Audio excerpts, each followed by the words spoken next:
Figure 5, il en reste plus que 5. Ben, il en reste plus que 6 avec celle-ci. Abstraction au singulier, abstraction au pluriel. Le S a dévié. Là, on est comme hier, je parlais de la figure du collage. L'artiste comme un assembleur, comme un collagiste. Aujourd'hui, on va mener une enquête à la fois très simple. Et si l'abstraction était un résumé de toute la modernité? Ben, en un sens, oui, oui, oui, oui, parce que cette invention qui est partagée entre Kandinsky, Malevich, Delaunay, dont je mets un tableau qui est au Musée d'Art moderne, qui est juste avant l'abstraction, Mondrian, et auquel j'ajoute toujours, parce que je suis chafouin, Kupka. Oh là là, pourquoi est-ce que l'abstraction serait symbole du moderne? Parce qu'on romprait avec la tradition de copie du monde, parce que on sortirait du savoir-faire technique. Oui, oui, oui, c'est vrai, mais c'est pas tout à fait vrai parce que il y a du savoir-faire dans ça, dans la façon de nuancer les teintes, dans la façon de faire circuler les traits, de les estomper, de les escamoter. Donc, il y a un savoir-faire technique dans l'abstraction et pas qu'un petit. Même si un grand monochrome de Malevich, on a l'impression que techniquement, il n'y a pas grand-chose. Par contre, il y a tout ce qui est à côté, le système de simplification du réel qui amène à une sorte d'ascèse. Alors, il y a une interprétation un peu presque religieuse, mystique de l'abstraction et j'en ai finalement peu parlé de cette place de la religion qui est au 19e si importante et qui met les femmes dans une place un peu particulière. Mais il y a des courants, on le verra dans le 9e épisode, la 9e figure sur comment la politique intervient. Je vous ai dit qu'il y avait pas mal d'anarchistes. Finalement, personne n'a l'idée de faire l'histoire de l'art moderne par l'anarchie, mais par l'abstraction un peu plus facilement, dans le sens où ça rompt avec ce qui serait préalablement peint avant. Par contre, ce qui est très fascinant, je le disais dans l'épisode de 40 minutes sur les abstractions, c'est que ben, ça regroupe plein de gens tellement différents. Entre ça, cette abstraction-là et celle-là, ben, ça a beau être des formes géométriques, là, elles sont assez marquées, assez nettes, elles se découpent. Ici, elles fondent, elles sont presque en nuances de couleurs, en variations. Et ici, elles sont complètement pas géométriques du tout, elles sont plutôt liées à l'instinct, à la main, même si on n'a pas l'impression qu'il y a un savoir-faire technique, il y a encore de la main de l'artiste à l'intérieur de ça. Donc l'enquête que je voudrais mener aujourd'hui, c'est comment il est possible que quelque chose qui n'est pas un mouvement, il n'y a pas un mouvement abstrait qui réunit tous ces gens. C'est une sorte d'opposition à quelque chose d'avant. Comment en plus cette opposition est toujours active, il y a toujours des artistes abstraits encore aujourd'hui. Comment est-ce que ça a pu être à ce point-là associé à l'art moderne? Comment on a l'impression que toutes ces abstractions, ce que je disais avant, pourraient être une abstraction? Comment on pourrait passer de l'un à l'autre? Alors, je voulais faire cette enquête en 3 temps, c'est pas très élaboré, c'est compliqué, c'est pas facile d'en trouver de réponses. Il y a un beau livre de Michel Seuphor sur la peinture abstraite des années 50, puisque la question après la guerre de l'abstraction entre Pollock, entre l'abstraction géométrique jusqu'à Vasarely, qui est bien connu, jusqu'à l'impact qu'on va voir dans l'architecture, dans la typographie, dans le graphisme, tout ça va être très très important. Je voudrais revenir avant de voir en quoi cette abstraction se retrouve dans des tensions qui sont toujours actuelles et qui parlent de cette modernité, qui l'interrogent en tout cas. Vous rappelez quelque chose de rigolo, c'est que ce livre de 97 de Marc Jiménez en poche, euh, il rappelle une chose très drôle, c'est que ben, l'esthétique, la science, on va dire, l'histoire de l'art, ben, on ne se l'est pas dit, mais c'est pile au même temps que notre période de 1800 à 1940. Si je prends le début du livre de Jiménez qui est paru en 97, la fondation de l'esthétique, comme discipline autonome, constituait un événement d'une portée considérable. Cet événement est d'autant plus important qu'il ne s'agit pas uniquement d'ajouter une nouvelle branche à l'arbre de la science. Ce qui est créé, ce n'est pas seulement un vocable, un mot commode. Alors, esthétique, c'est un mot qui paraît un peu compliqué, c'est l'aesthésie, la sensation, mais c'est un savoir. La nouveauté réside dans le regard que les contemporains posent désormais, non seulement sur l'art du passé, mais aussi sur les artistes et sur les œuvres de leurs époques.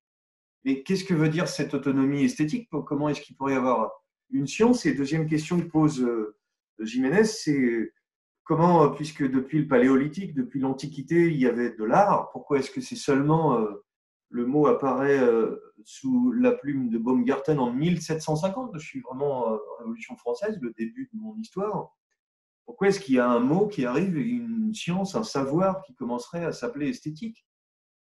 C'est très curieux ça. Pourquoi est-ce que ça arrive si tard? Et il répond que pour répondre à cette question, il s'agit de préciser non pas ce qui est esthétique, mais autonomie. C'est-à-dire tout simplement l'art lui-même.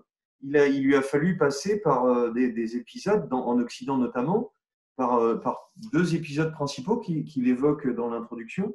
L'idée que la création, ça puisse être autonome, parce qu'au Moyen-Âge, encore, on pense que c'est Dieu qui crée les choses et que l'homme ne fait qu'assembler tout un tas de choses. On en a des passages dans Albert le Grand, qui est dominicain en 1250, on va dire, philosophe théologien. Créer, c'est produire quelque chose à partir de rien, ce qui paraît aujourd'hui une évidence, et qui va parler de notre abstraction. Voilà, créer à partir de rien. Et c'est faire une différence avec rien. Mais ce qui se passe d'un peu particulier, c'est que la création au Moyen-Âge est déjà pensée, alors que dans l'Antiquité, ce n'était pas forcément le cas. Donc il faut qu'on commence après Saint-Augustin qui voit encore, là on est en 350, 400 plutôt, un des pères de l'Église, la création ne peut venir que de Dieu. Voilà, il n'y a pas d'autonomie de la création, c'est à la Renaissance que ça va arriver, qu'on puisse penser que quelqu'un puisse créer quelque chose, ça puisse être pensé et accepté. Ça, c'est la première étape de cette émancipation. Et c'est la Renaissance qui la donne, avec Alberti, avec Léonard, avec des gens qui pensent et écrivent. Et la deuxième étape, c'est celle de sortir de l'artisanat à l'artiste, c'est-à-dire après la Renaissance, que petit à petit, jusqu'au 19e siècle, on parle de renouveau et de domaines qui seraient un peu indépendants. Alors, quand on regarde, ça peut vous paraître un peu lointain, ce que je dis là, c'est surtout une concordance de temps qui n'est pas rien. La Renaissance trace la voie qui conduit à la constitution esthétique par elle-même. On assiste au règlement partiel des questions, autonomie, de l'art, artiste qui ne serait pas un artisan, qui ne ferait pas que reproduire un truc à la noix. Et ça, c'est le cœur de la réponse de l'abstraction, c'est la conclusion d'aujourd'hui, c'est que l'abstraction répond à l'idée d'un art complètement autonome du monde réel, d'une utilisation par un artisan, par un usager. L'art abstrait, c'est rien que quelque chose à regarder. Par contre, bien sûr, avec l'esthétique va se développer des questions que l'abstraction encore aujourd'hui pose. En quoi il peut y avoir du beau, en quoi est-ce qu'il peut y avoir du naturel, en quoi le sentiment ou la raison peut juger, parce que dans la science esthétique, il va encore y avoir l'idée que ça puisse être rangé par catégorie, par analyse en fait. Et puis la place que pourrait avoir, ça c'est un enjeu qui encore aujourd'hui est merveilleusement d'actualité. Est-ce que l'imagination est un moyen de connaître? S'il y a bien quelqu'un qui se pose des questions, c'est l'école sur ce sujet-là. Est-ce que rêver est un moyen d'apprendre? Est-ce que ça s'apprend? Est-ce qu'on peut connaître? Bonne question. Et le premier qui répond à ça, et qui est l'ancêtre de Marc Jiménez, hein, c'était mon prof à l'université, j'ai soutenu une thèse avec lui, c'est ce monsieur Heinrich Wölfflin, 1893, qui succède à Burckhardt comme professeur d'histoire de l'art, mais qui sera le premier à avoir le statut d'historien de l'art.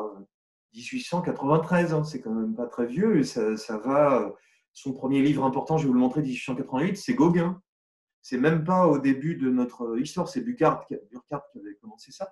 Il y a quand même dans ses élèves Gombrich, le célèbre historien de l'art qui fera le livre de référence, Dame Gabo, qu'on va revoir comme sculpteur, Karl Einstein, qui est aussi un théoricien. Voilà, ce que Wölfflin va faire, c'est le premier qui va s'intéresser par exemple au baroque en tant qu'œuvre d'art en elle-même, en la distinguant par la forme, voilà, ce qui est une approche plutôt de la forme. On pourrait voir les œuvres en fonction de leur forme, de leur style, ce qui est assez daté maintenant aujourd'hui, ce qui va être une façon de regarder l'art, non plus parce que ça dit, non plus par son utilité sociale, mais en tant que tel.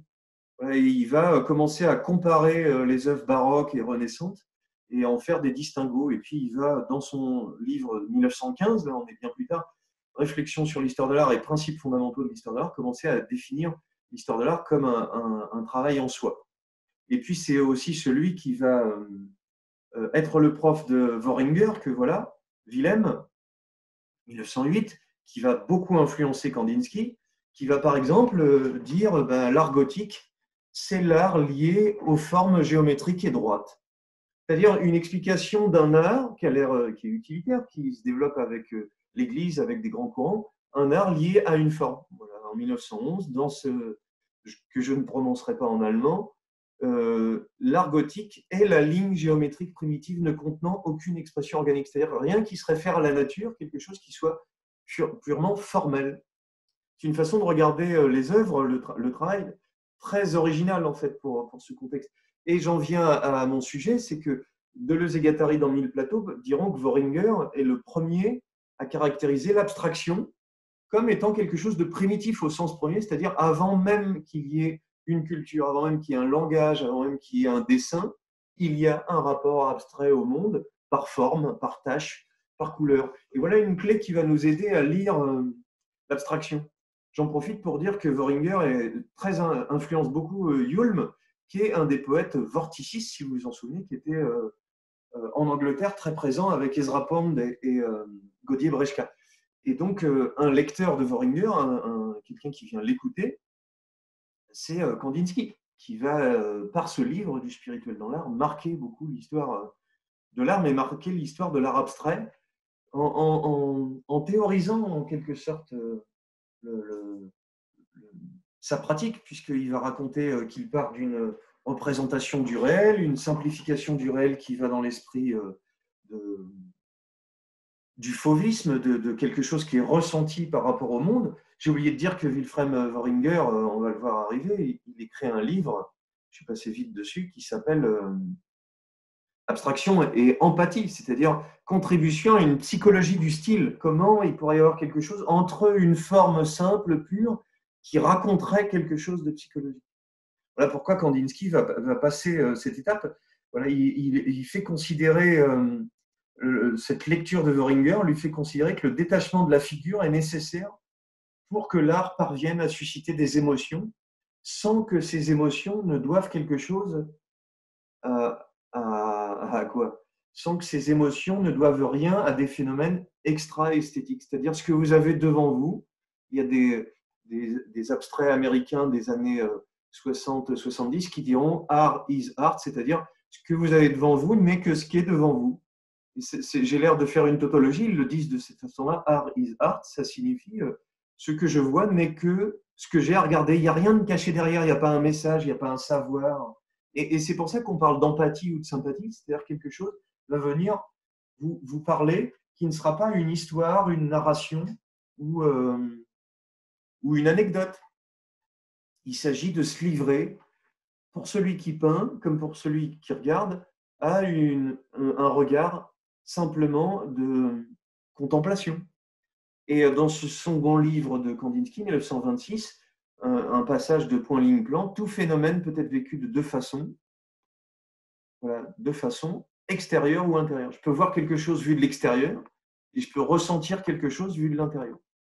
Et cette première angle pour regarder l'abstraction, celui de la forme, celui de avant que ça signifie quelque chose, qui me parle à moi, voilà ce qui se passe dans cette exposition, on pourrait ranger avec lui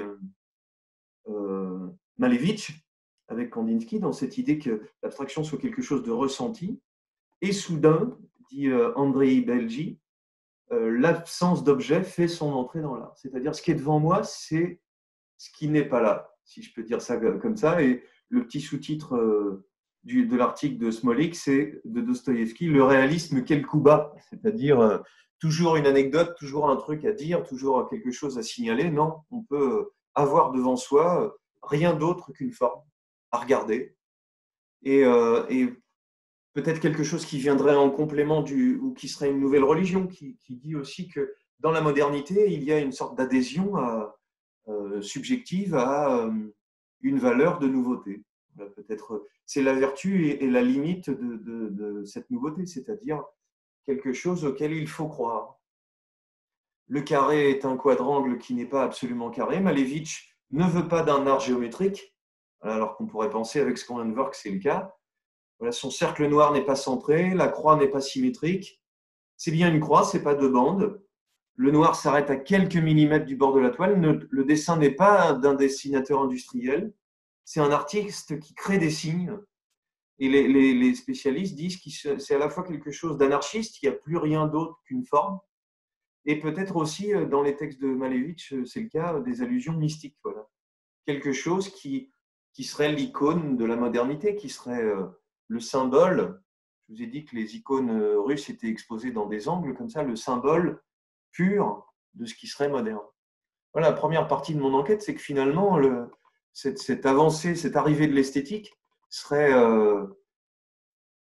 conjointe avec cette croyance dans quelque chose au-delà de la réalité, juste ressenti, juste une connexion entre une forme la plus simplifiée possible, la plus déconnectée du monde possible, et, euh, et un spectateur, un effet ressenti par le spectateur. Voilà une bonne figure pour lire la modernité. L'abstraction peut être vue d'une autre façon et cette tension va se retrouver à chaque fois. Et j'ai parlé du fonctionnalisme, je reparlerai des machines. Donc on peut aussi voir l'abstraction comme une forme, c'est-à-dire construction industrielle préfabriquée, Sullivan à Chicago, aéropeinture dont je vous ai parlé, c'est-à-dire voir, comme le voit Caillebotte, le sol vu du haut des bâtiments haussmanniens, et donc simplifier ce que l'on voit jusqu'à ne voir, vous savez sans doute dessiner des Mexicains qui font du vélo, ben, c'est Caillebotte qui les invente, hein. Il n'y avait pas de Mexicains, mais à ce rond-point boulevard Haussmann, c'est une façon par le dessus d'écraser la forme et donc de ne plus faire de perspective, de ne voir plus que des formes simples. Vu du dessus, copié par Munch, qui s'intéresse lui aussi à la ville. Je vous disais qu'il était passé à Saint-Cloud dans sa jeunesse et vu du dessus qu'on retrouve chez les inventeurs russes de l'abstraction, chez Rodchenko, qui bascule son objectif pour en faire une forme simplifiée au maximum. Voilà, donc le regard de Delaunay, il vient aussi d'une recherche formelle liée à la modernité, au fonctionnel, liée à quelque chose qui serait une simplification d'un langage, du mouvement, d'une utilisation chez Sonia Delaunay pour des tapis, pour des tissus. Voilà, une recherche formelle qui va bien avec la construction industrielle et avec la multiplication des formes. On trouve ça chez Mondrian, je vous l'ai montré, qui s'applique dans le monde extérieur. Donc la modernité s'appuie sur l'abstraction pour une deuxième raison. La première était celle de l'effet sur le spectateur et de la communion qu'il pourrait y avoir sans narration, sans autre chose que croire. Je dis croire exprès pour dire qu'une religion de l'art moderne s'installe. Mais ici, il s'agit aussi d'accompagner le mouvement de la modernité technique et de la modernité industrielle par des formes qui vont bien avec elles, qui permettent de les faire circuler et de leur donner une autonomie. C'est pour ça que je reviens à cette idée de autonomie de l'esthétique que disait Jiménez. Finalement, quand on a ça, on n'a rien d'autre à regarder que ça. Quand disparaîtra l'habitude de voir dans les tableaux des petits coins de nature, des Madones, des Vénus, nous verrons seulement l'œuvre picturale. Voilà. Voir que ce qu'il y a à voir, après tout, c'est peut-être pas si compliqué que ça, c'est peut-être pas si difficile que ça. Pourquoi est-ce qu'encore aujourd'hui ça nous questionne? Et pourquoi on pense que dans les petits tableaux de biche au fond des bois, il y a encore de la réalité, alors qu'il y a aussi peu que là, finalement? Vous savez peut-être que dans les années 50, un grand mouvement d'art années 30 puis 50 auquel participe Mondrian, on parle à propos d'images comme celle-ci, pas celle de Malevich, d'art concret. C'est-à-dire que finalement, quand j'ai ça devant moi, j'ai rien d'autre que de la peinture. Et donc, il n'y a pas plus concret, c'est pas abstrait en fait. Je vous ai rappelé que Gabo était élève de Voringer, il fait aussi des sculptures mobiles. On peut faire vibrer la latte qui est sur la ligne de métal qui est ici, elle va créer une sculpture en vibration. Je vous ai parlé des architectonesses de Malevich et de l'impact sur la décoration. Je vous ai parlé de Loos qui voulait supprimer totalement l'ornement dans l'architecture qu'on retrouve dans le Bauhaus, dans l'enseignement chez Joseph Albers de l'interaction de la couleur sur son environnement, sur les images elles-mêmes, sur l'espace cubique blanc de l'architecture des musées. Tout ça va transformer profondément après la guerre. Jusqu'à aujourd'hui, on est encore dans le white cube. Et c'est seulement dans les années 70 qu'on va écrire sur cette espèce d'idéologie de la forme pure blanche, sans fenêtre, sans décor extérieur qui attire l'attention du spectateur. Dans le même Bauhaus, c'est des photos abstraites de Molinagui qui nous amènent vers de la typo. Et je voulais vous faire découvrir sortant du Bauhaus, ce merveilleux Jan Tschichold, qui est le grand auteur de ça, d'ailleurs, de cette asymétrique typographie. Il va écrire livre et typographie. Comment on peut, vous voyez cette couverture, c'est quand même une merveille. Hein.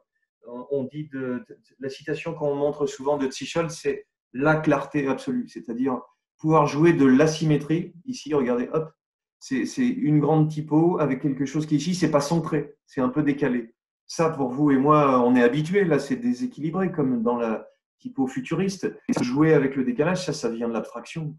Ça vient de l'abstraction et c'est voilà, le Jan est dans le jaune et le Tschichold est dans le gris.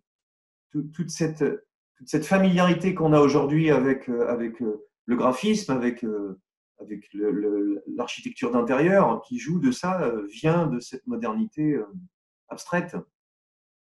Conclusion, vous savez que dans cette société industrielle, on verra que pour les gens des années 40, voilà, De Stel et sa jeunesse, il inventera un petit mot assez amusant, il parlera du gang de l'abstraction en avant, c'est-à-dire encore après les années 50, il faudra que l'abstraction incarne et défende la modernité. Et même si dans sa jeunesse, De Stel fait des choses qui sont abstraites, il refusera, ça s'appelle l'étoile, on est en 1952, il refusera que soit ramené à une opposition binaire figuratif-abstrait l'enjeu de la création.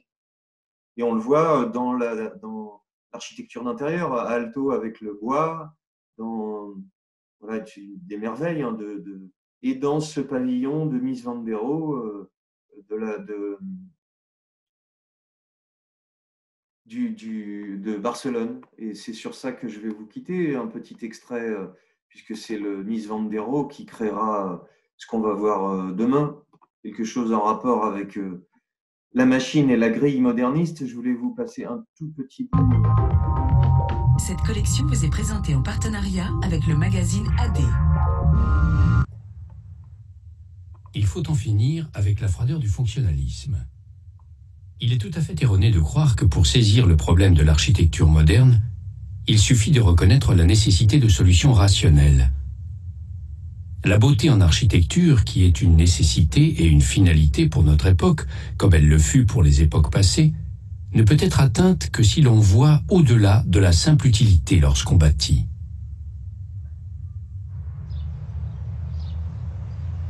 Le pavillon est une commande officielle du gouvernement allemand de la République de Weimar. 11 ans après la fin de la Première Guerre mondiale, il doit montrer au monde l'image rassurante d'une nouvelle Allemagne. Et quoi de plus rassurant que la forme d'une maison? Tout ici est simple, ouvert, nous n'avons rien à cacher, dit le représentant allemand le jour de l'inauguration. C'est la demeure tranquille d'une Allemagne pacifiée. On voit à quel point l'abstraction dit toujours quelque chose d'idéologique et à quel point cette influence perdure encore aujourd'hui. À demain.